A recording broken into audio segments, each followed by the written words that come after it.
Hello, voters, non-voters, dead voters, people who voted twice, and everyone else. I'm Dave Rubin. This is the Rubin Report Direct Message for November 12th, 2020. And you may notice that I'm in a slightly different situation than usual. I am live right now at the Blaze TV studios here in Dallas, Texas. I actually traveled, folks, for the first time since February. Last February, I was in Florida. I came home from Florida, and then I didn't realize I wasn't going to travel for the next 9 months, considering I usually do 3 or 4 speaking gigs or college gigs or whatever it might be a month. Then, of course, lockdown happened, and I have been in Los Angeles every day since around February 21st. And last night, I got on an airplane, and I flew to Dallas, Texas. And here I am. I made it. I'm alive. I'm okay. I even checked into a hotel. It's incredible stuff. You can actually still travel despite everything going on.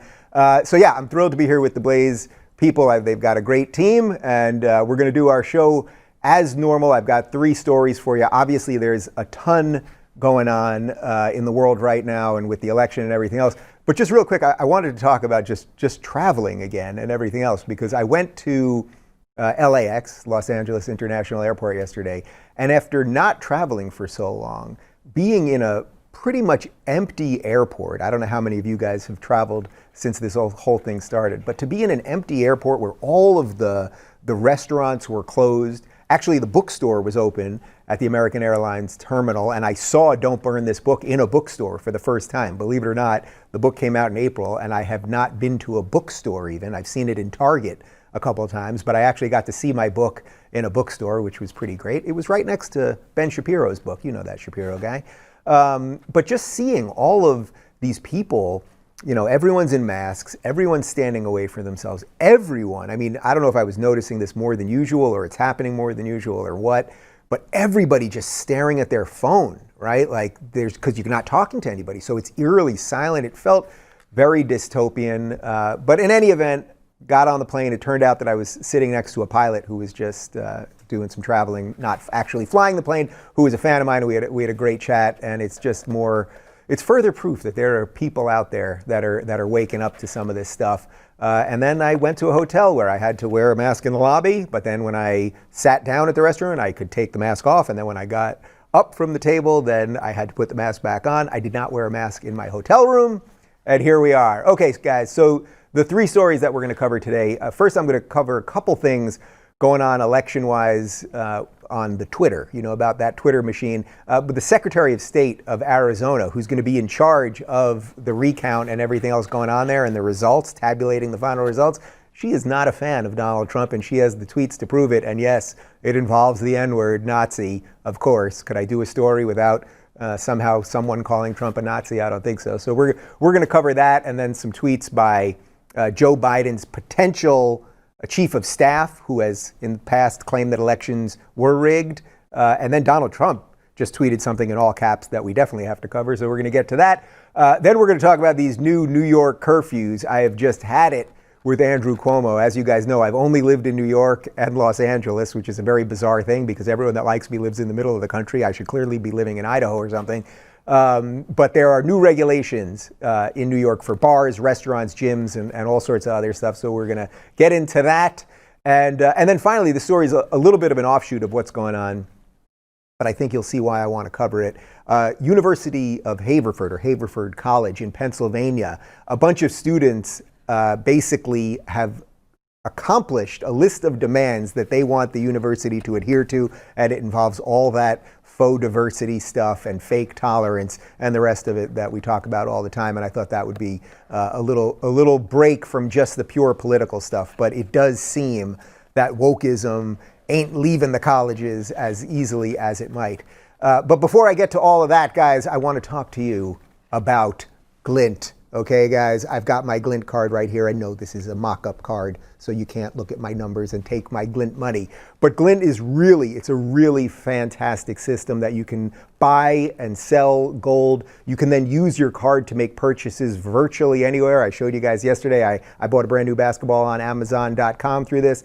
This morning, I went on Nike.com and I bought myself some new sneakers. So we'll debut those new sneakers in about a week, my new kicks. But you can pay in gold or in cash. You can transfer back and forth super easily. And I don't have to tell you, we live in some crazy times, guys. So if you're a little nervous about what's going to happen to the dollar, then obviously gold is a great way of having a little bit of financial security. So check it out. It's just super easy. You get the card and it operates basically like your debit card. And within the app, you just choose, am I going to pay with gold or am I going to pay out of my normal bank accounts? And you go from there. It's really fantastic. So take a look. You guys can sign up for free at glintpay.com/Rubin. And you can get some more information and start purchasing gold today. That's glintpay.com/Rubin. And now back to me. Okay, guys, let's talk about the latest with the election. I want to pull up some tweets by the Secretary of State of Arizona. Her name is Katie Hobbs, and these are a couple tweets that she had from 2017. This is Katie Hobbs, Secretary of State. So remember, this is the woman that will be in charge of what happens with the election in Arizona. And in August of 2017, she said, "Real Donald Trump has made it abundantly clear that he's more interested in pandering to his neo-Nazi base than being president of the United States for all Americans." And actually, just a few days before that, she had this gem. She said, "The president is on the side of the freaking Nazis. Don't just say stuff, do something." And she used all caps there. So let's unpack this for a little bit. Now, the cries of Nazis and everyone who disagrees with you is a racist and a homophobe and a bigot. Okay, I think if you've been watching the show long enough, we're all kind of past the point where any of that has any validity. But there is some validity to the idea that the woman who is in charge now of what will happen with Arizona's election results, the Secretary of State of Arizona, clearly has some level of Trump derangement syndrome and clearly thinks Trump is a Nazi. Now, do you think that might I know everyone's a conspiracy theorist these days, but do you think that might affect her ability to be impartial when it comes to recounts or tabulating results correctly or whatever it might be? I think it might. It just might, right? Does that make me tinfoil hat Alex Jones? The frogs are turning everybody gay? I'm not sure, but I think there's something there. This is the type of thing, by the way, that the mainstream media refuses to talk about, right? So it leaves the YouTubers and the folks here at The Blaze and the Daily Wire and all of these other places and me and Crowder and everybody else to talk about these things because what I just showed you there, her comments in and of themselves, they're obviously not evidence of fraud just like that, right? They're not evidence that she necessarily is going to do something, but it is something that colors the picture. And this is the part, and this is what's so dangerous about what the left has done over these last couple of years by calling everybody Nazis and bigots. If she's looking at these numbers at the end and it's like, whoa, these things are pretty close, but Trump did win. Do you think it would be out of character or even a crazy estimation to think that she might do something to stop the man that is leading the Nazis? Like, do you think that that's crazy? But this is what we've been reduced to. And by the way, it's not just her. The Attorney General of Pennsylvania, Shapiro, I've mentioned him a few times, no relation to Ben Shapiro as far as I know. He tweeted out about 4 days before the election that Trump will lose. Well, how did he know Trump was going to lose 4 days before the election? And now we've got some weird stuff going on in Pennsylvania, in Philadelphia specifically. So if you have partisan people that are in charge of the apparatus of these states, you got a problem on your hand. And that's one of the things that we're going to have to keep discussing over the next couple weeks because the mainstream media just won't touch it. As I always say, if you guys would just do your job, I'll find something else to do. I wanted to be in the NBA, okay? I'd like to make that dream a reality. As I said, I just got a basketball and I'm getting new kicks with my Glint card. So come on, people, help me out. You know what I mean? Let me do something else for a living. But I want to show you two other tweets that are important. So one of them is a tweet from a couple of years ago. This is from actually July of 2014. And this is Ronald Klein. And Ronald Klein, we can throw that tweet up there. He is responding to an article in Vox. And the article in Vox, as you can see, it says that 68% of Americans think that elections are rigged. Now, just very quickly on Vox, you guys know I do not like Vox. I find them to be awful. Ezra Klein, who runs Vox, I don't think is an honest actor. He's written some pieces about me.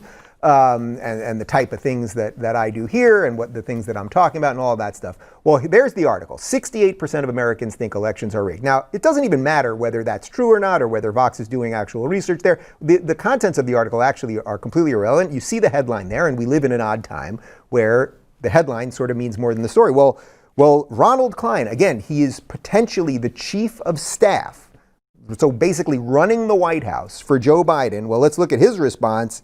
His response, that's because they are. All right? You got that, guys? That's what Ronald Klein is saying. That's because they are, meaning 68% of Americans think elections are rigged. His response, that's because they are. So the chief of staff of the potentially incoming president thinks that the elections are rigged. He might be right, but it might not be for the reason that he thinks, nor the election that he thinks. So these are just things, again, that color what's going on here. But let's go to the most important tweet of the day. I just saw this about an hour ago. This is that Donald Trump guy. You guys have heard of him, right? And he did it in all caps, so you know it's something. Report Dominion, and Dominion is the software company that many of these states use to run their elections. Dominion deleted 2.7 million Trump votes nationwide. Data analysis finds 221,000 Pennsylvania votes switched from President Trump to Biden. 941,000 Trump votes deleted. States using Dominion voting systems switched 435,000 votes from Trump to Biden. And this is based on reporting, he tags the journalist there, that was on OANN. Now, okay, first off, he's using caps, so you know Trump really means it when he's using caps. I cannot comment on the veracity of that claim. I cannot sit here and tell you that that is true. What I can tell you is that this would be a very, very curious move by Trump if it was not true. So let's play it out here. So the not true version is, that's not true, it's fabricated, and he just went all in. He just went all in on the lies, all caps. He picked specific numbers. He talked about the voting software and the whole thing, and he's going all in to get all of his people crazy. That would be the dishonest version of this. Now, that seems very hard for me to believe, right, that he would do something so specific. It's one thing to say, oh, the election was rigged, or, you know, we're trying to find votes here, or the attorney general of this state is an anti-Trumper. Those are all sort of more vague generalities that I think you can talk about in a way that doesn't like really pin you down to a direct lie if you think what Trump is doing is lying. That right there, giving us the numbers, telling us the software, saying this amount were deleted, this amount switched from Trump to Biden, that is a pretty direct statement that if he does not have evidence for, that could be the nail in the coffin. Now, I suspect, my suspicion would be that Trump is not an idiot and that he is saying that because they've seen something. Because otherwise, to go on the record with that level of specificity is pretty crazy. So I think there's something there. I don't know what it is. I suppose we will find out. And as I said, this tweet was from about 20 minutes before we started here. So I'm guessing that the internet's lit up with all sorts of theories right now. But we clearly need to look into what's going on with this Dominion software. Also, the name Dominion. Right? Doesn't this sound like a sci-fi movie at this point? How did they steal the election? The Dominion software. It was Dominion. Yeah, it sounds like something. All right, let's jump on to story number 2. Have you heard about this COVID thing? Well, on Saturday, when the media, whatever they are, when they called the election for Biden, suddenly we had 2 days of like, oh, coronavirus is going to go away and it's pretty much done, and we got this Pfizer vaccine and it's going to cure 90% of the people. It'll work on 90%. We're all good to go. Then Monday rolled around and Trump started fighting again.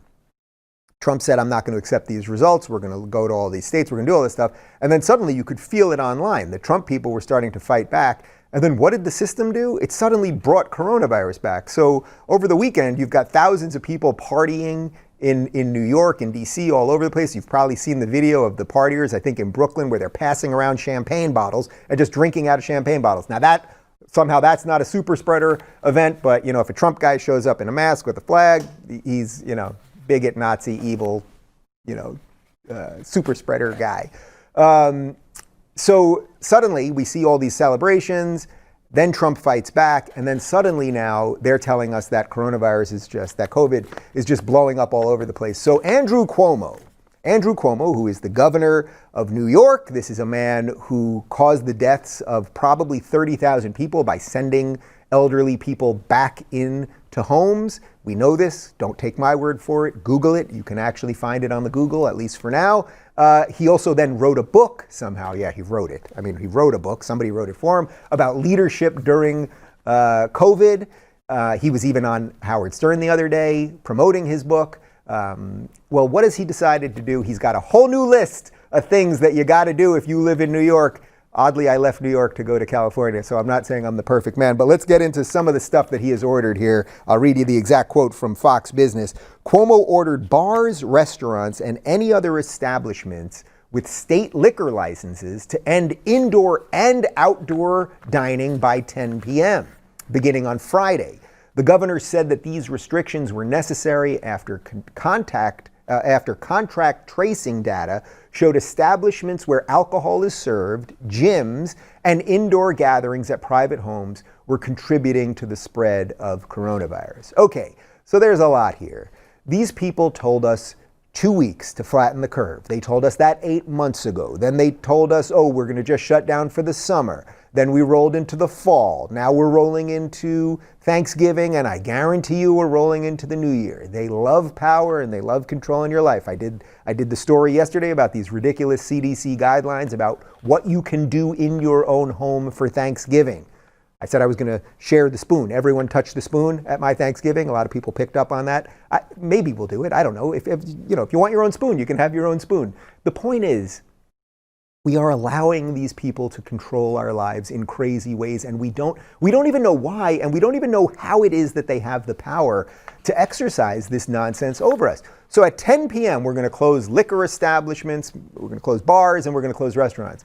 So what do they think happens after 10 p.m.? Why is 10 p.m. the lockdown? Now, is it possible that some level of COVID is being spread at bars and restaurants? It is possible. As I said, I went to a restaurant last night. It was basically empty. It was quite depressing, although the food was pretty good.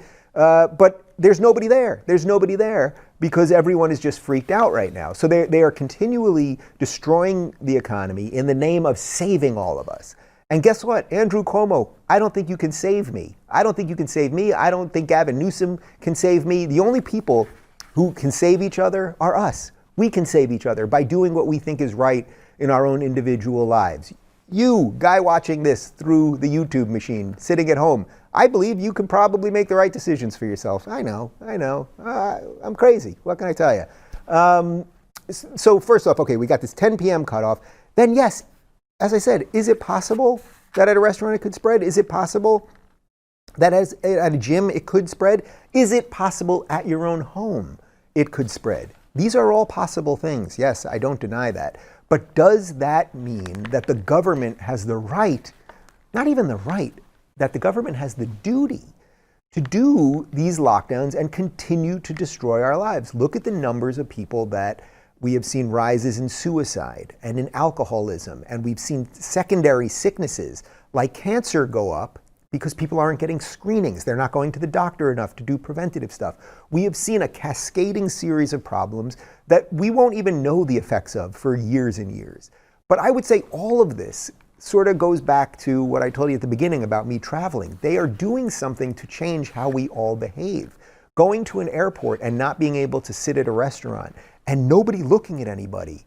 And I don't even think they were playing music, if I'm not mistaken. And it was eerily silent. Nobody looks. You don't make eye contact with anyone. We are doing something that is anti-human to separate ourselves. And that is not to diminish what the reality of the numbers is. But if you think that this government that can't really do much of anything well, right? Like, what does the government really do well? What problem would you have that you would go, I think the government should solve it? This is something that actually aligns lefties and righties, right? Like, people on the right don't want the government to solve all of their problems. That's very obvious, right? So that's one of the things that's like a core piece of being on the right. You don't want the government to solve things. The flaw of leftist thinking is that the government, what they'll tell you, I mean, listen to what any of the progressives say. Listen to what the Democrats are saying. The government is evil, it's patriarchal, it's racist, it's systemically racist, the rest of it. And what is their answer? Their answer is always give it more power. How about we have federal lockdowns? I mean, there are literally lefties who over the last 6 months were telling you Trump is Hitler and we needed federal lockdowns because we needed to give Hitler more power to control all of our lives. You see why this doesn't work? Most of us realize the government ain't working quite right. Why give it more power over your decision making? I think you should be able to celebrate Thanksgiving as you see fit. And more importantly, I think if you are a restaurant owner or anyone that owns any sort of shop that you have put your blood, sweat, and tears and life into, that you have the right to open that business and do what you think is right. And if you want people to take their temperature when they come in and wear masks, then that's up to you. And if they don't want to behave the way you want them to, then keep them out. But the idea that we're outsourcing all of the decision making to the government, and that Biden is literally saying we will have a federal mask mandate, as if what is happening in downtown New York City is applicable to what is happening in rural Idaho. This is absolutely crazy, and we're running out of time to wake up to it. All right, I want to do one other story real quick. We're tight on time here. But Haverford College, the students rose up against oppressive Haverford College and started to negotiate some things that they wanted to happen at Haverford College. You've probably never heard of Haverford College. It's not that important, other than I think what you'll see here, the things that I'm going to bring up are indicative of what's happening across the universities all over the place. But a bunch of students created a group. It was originally on Instagram, and this was in protest of the shooting of Walter Wallace Jr.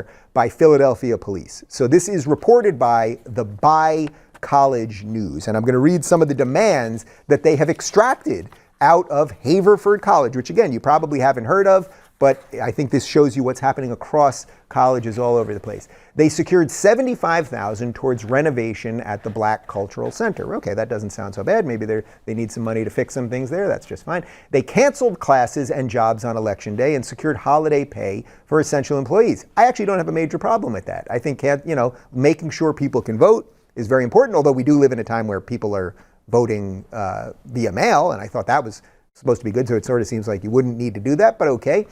They guaranteed full funding for all students who wish to visit a therapist of their choosing off campus. Well, that seems a little strange to me. I mean, we're going to fund students visiting therapists, whoever they want to visit, off campus. We can't do that on campus, and why are we funding it, and what does that have to do with going to college and learning to become an adult?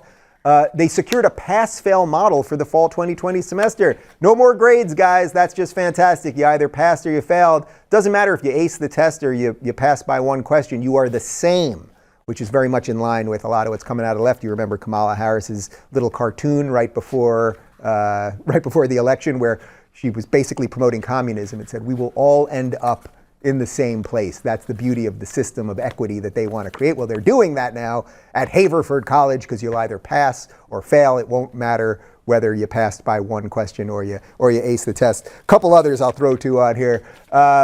They secured an annual operating budget of $25,000 for work completed under the Chief Diversity Officer. Now, as you guys know, the Chief Diversity Officer, usually their job is to inject systemic racism into the system, because that's what they're doing under the name of diversity. They secured $75,000 for bias training at the college over the next 2 years. They guaranteed compensation for up to 20 hours of missed work while participating in a strike.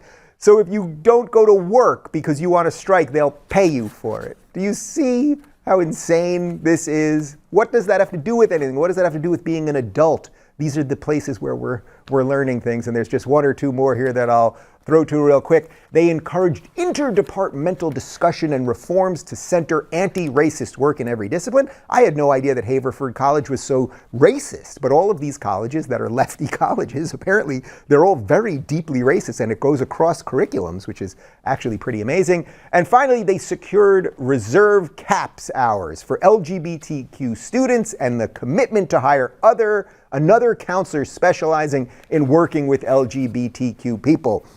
You guys might remember the famous Supreme Court case Brown versus the Board of Ed, which decided that separate but equal, that's no good. You can't have black people in this school and white people in this school, separate equal, no good. But apparently now we want to separate everybody by race and by gender and by sexuality and all of those silly things. Anyway, it's not that Haverford University is that important, but these things that we've been talking about critical race theory, about Title IX, all of these bad ideas about anti-racism, which is actually racism, and the way they're injecting it into the system. It's all still here, guys. It's all still here, and we got work to do. Speaking of work to do, I am doing roughly a bajillion Blaze shows while I'm in town. I'm in town for a couple days. I shot Ali Stuckey's podcast this morning. It was actually a great interview. I think you're really going to dig it, so I'll make sure that I tweet that out. I'm doing some stuff with Glenn Beck tomorrow and a couple of the other Blaze hosts. I may even see that Steven Crowder guy. That's the rumor. We'll see about that. And I've got a couple other business meetings. Good things are happening. Stay sane, everybody. It's going to be okay. I promise you, and I'll be back tomorrow. Thanks, everybody.